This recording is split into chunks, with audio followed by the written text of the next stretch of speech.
And we are live. Hello, one and all, and welcome to this new attempted video that I'm going to be doing on my channel here. I'm going to be bringing you a different video instead of my live Raw review.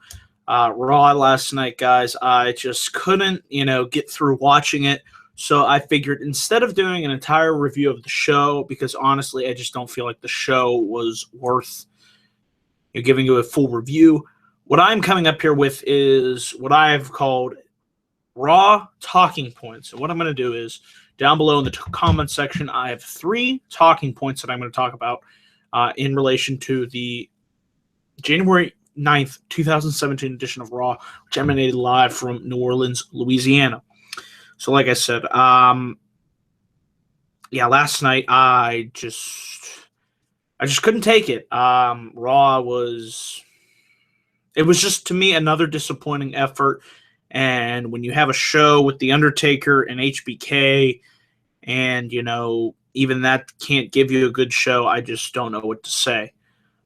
Once again, Raw left me disappointed, and it was so just lackluster that after The Undertaker came on and he said what he had to say, which got me really excited, best thing on the show, I just tuned out. I couldn't sit there for another hour and waste my time, especially when you have to work the next day at 6 a.m. It's really tough to justify staying up that late to watch what have just been lackluster episodes of Raw.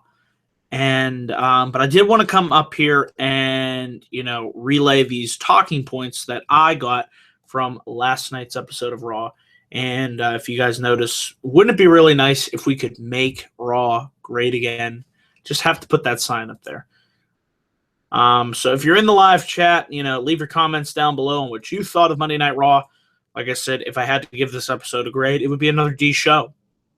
Way around it. I would like to enjoy these shows, but it just ain't happening. It's just not, I don't know.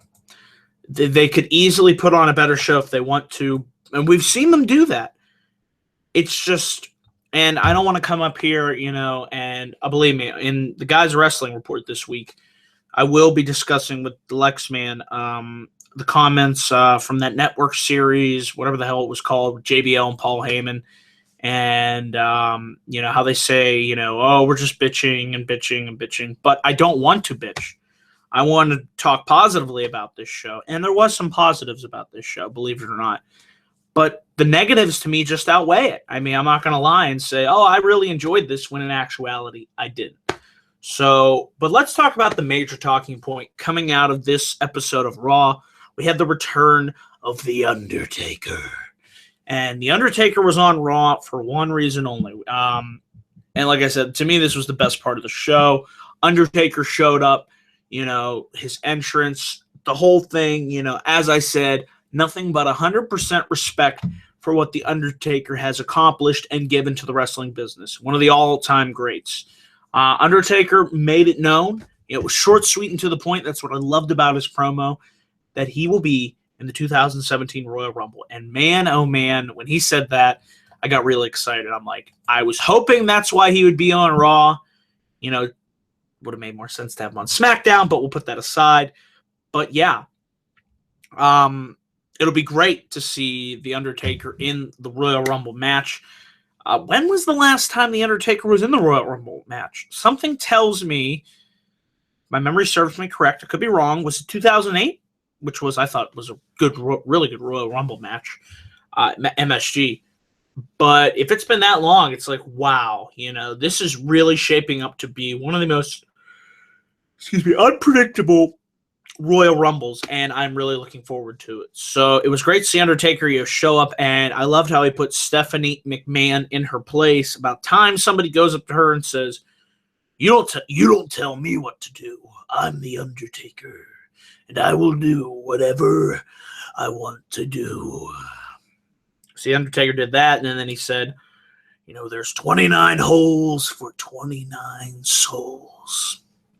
And just great every time. The entrance for Taker, everything. It's magnificent. It is one of the best in professional wrestling. And he said, rest in peace. And best thing on the show by far. Creates a number of different interesting scenarios. If Undertaker wins, maybe Cena will win the title, and we could get Cena Taker. If Styles retains, Styles Taker. Who knows? I mean, but those are my two likely scenarios. If Undertaker would happen to win the Royal Rumble, that's what I could see happening. What I would really like to see happen is it would come down to the final two. You know, say Taker's in there, he's at number 29, and number 30 would be Finn Balor making his return, and you get the Demon versus the Phenom in the ring at the same time, same place, stare down, place goes nuts. That would just be great. But I really liked what Undertaker had to say here, so that's why it's one of my talking points. The other talking points from Monday Night Raw, let's get a little bit of a negative out of the way. And if you guys are watching in the live chat, let me know, what did you think about Shawn Michaels being on this show? Shawn Michaels, to me, one of my all-time, probably my favorite, just all-around wrestler in professional wrestling history. Love HB Shizzle. And you also got to love him because of his now connection to, I don't know if you guys are hockey fans out there, but HBK, Carl Hagelin, Nick Bonino, and Phil Kessel, the HBK line when the Penguins won the 2016 Stanley Cup. So you knew I was going to talk about that because I'm a huge Pittsburgh Penguins fan. But getting back to HBK, he was on this show. And to me, I felt like, okay, you're going to bring Shawn Michaels on this show. You better have him do something good. You just come on. It's Shawn Michaels. You got to do something good, right? Right? Is it going to be good? Oh, no. Oh, no. It was bad. It was just, what the hell am I watching bad? And I like End Zone Cass. And I like Rusev. Jinder Mahal, who cares?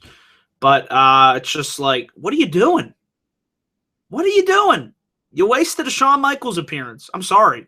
Like, there were some funny quips from Rusev, but overall, I just thought it was an awful segment that, honestly, guys, will you remember it within a week or two? Let's be honest. Are you going to remember it? I'm already forgetting about it. You remember me? You remember when Shawn Michaels, they used to have good material for him? I remember. See, I remember. So I have to eat my member berries, apparently, when Shawn Michaels is on this show, because apparently they just brought him on. We knew he was going to plug the movie, but yeah, shout out to that side. It's true. It's damn true. Show that sign to Vince. He won't like it. But back to Shawn Michaels. Why would you bring him on? Okay, just run trailers for the movie. Instead of flying them out, wasting our time, expecting something. I expected something. Should have known. It was nothing. Couldn't have done any, like Alex said on Twitter, Triple H, Rollins, Michaels, there's the impetus. No? Okay, we're going to use it to further a feud between Rusev and Enzo and Big Cass that honestly I really couldn't care about. Sorry, I just don't care. I feel that Rusev, they should have been built up to the Universal Championship contenders level, and Enzo and Cass should be going after tag titles. There you go. That's all you got to do. But that's just too much for this company to do. But yeah, I teased for Rumble appearance. I was hoping maybe he'd be the host of the Royal Rumble. No. Oh, well, so that was a giant waste of my time. And apparently, Chris Jericho won the United States Championship. At this point, I turned off Raw, like I said, after The Undertaker showed up. So I didn't get to see the main event because, honestly, I've seen these guys fight in a number of matches in a number of different combinations that I'm just sick to it at this point. But I was surprised to see that Jericho won the United States Championship. For the first time ever. So now Jericho, minus the Universal Championship, has held all of the titles in the company. And you know what that probably means? That means Roman, he's coming for it. He's coming for that Universal Championship. Are you guys ready? I know you guys are excited out there. Just hold your excitement. But yeah, I'm happy that the move was made. So I would have, Owens' title reign's just been a complete joke. So if Reigns takes it from him, I'm honestly not going to lose sleep. I mean, what they could do if Reigns is Universal Champion, one positive that I could see coming out of this What do you guys think of Roman Reigns versus a returning Finn Balor winning Royal Rumble and challenging Reigns for the Universal Championship that he never lost? That's what I'd want to see. And obviously, I'd like to see Reigns as a heel, but, if I could just get Reigns versus Balor for the Universal Championship, all right, I think that would be really good for WrestleMania. And, hey, maybe they could do the Balor Club coming to fruition. You could build Anderson and Gallows up to the point of, credibility, have them win the tag team championships at Mania, then have them screw over Reigns, and they're not going to turn Reigns heel, but I think a heel Balor, and link them up with Anderson and Gallows. There's the Balor Club finally forming that. That is definitely a possibility. Just a little fantasy booking that I like doing. But I think, seeing as how Chris Jericho won the U.S. Championship, we will see Kevin Owens versus Chris Jericho. It won't be for the Universal title, which I felt that it should have been. It will be for the U.S. title. But I just feel at this point, just take that title off Owens. It has just done absolutely nothing for him. And it's sad because I don't know. I don't even care at this point. So I've really talked as much as I can about this show. Like I said, I think if I'm even going to be watching this show going forward, guys, I don't know. I've come to a crossroads. Is it even worth it to watch Raw at this point? I just don't care. I don't. I want to care. There's so much talent on this show that I really want to care. I really want to give you live reviews, but I don't know. I can tell you next week I will not be watching it live. I got my Pittsburgh Penguins are playing the Washington Capitals. And trust me, hockey, shitty episode of Raw. Hockey, it's kind of tough. So I will probably DVR Raw, and if it's worth watching, I'll tune into it. But yeah, probably expect less Raw reviews going forward, but you know what you can expect more reviews going forward of? The A Show, SmackDown Live, a show that's actually worth watching and actually gets me excited. 2 hours of, just nonstop, action and wrestling. I cannot wait for SmackDown tonight. We got a loaded show. We got Cena versus Corbin, the Wyatts versus American Alpha for the SmackDown Tag Team Championships, Natalya versus Nikki Bella, continuation of the Miz and Dean Ambrose feud. Who's La Luchadora? There is so much to talk about going to SmackDown tonight. So honestly, tonight will be the night. I will be back up here, of course, for my live SmackDown review at 10:10, which is Ty Dillinger's favorite time of the day.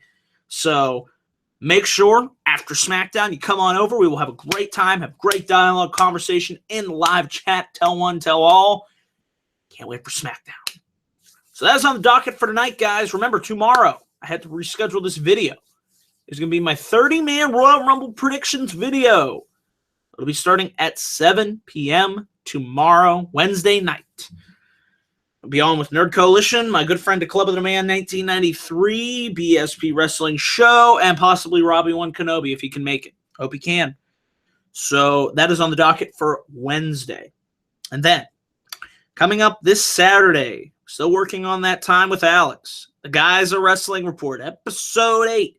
Going to have really a lot. There's a lot of stuff to talk about with WrestleMania 34, updates on Paige, her injury status, Raw and SmackDown ratings, the UK tournament. We're going to cover it all on the Guys Wrestling Report, Episode 8, with special guest Deluxe Man. It'll be an honor to have him on. Can't wait to chat some wrestling with him. So that should be good stuff. And then something else that I have lined up on the channel, I will be doing a live review for the UK Championship Tournament. 2-day tournament starts this Saturday and Sunday. That should be really good. And I will be back up here trying to go live around 5:45 p.m. on Sunday. So I will just be doing one giant review of the tournament, and I will have a special guest on for that review as well. So stay tuned for that. And yeah, that is it, guys, for this Raw Talking Points video. I want to say thank you for all who tuned in and watched live. If you didn't watch live, leave your comments down below on what you thought of Raw. Hey, if you liked it, let me know why you did. If you didn't, feel free to disagree. All opinions are welcome. And, whether you disagree or agree, it doesn't matter. It's just all about creating that dialogue. That's what this community really should be all about. And thank you all once again for tuning in. And please remember to click that like and subscribe button to help continue to make this channel grow. Thank you to all my new and returning subscribers. Without you, this channel wouldn't be possible. That's why I do this for you. And with that, I will see you guys later on tonight at 10:10 p.m. for my SmackDown Live review. So until then, guys, thanks for watching. Take care, and I will see you later.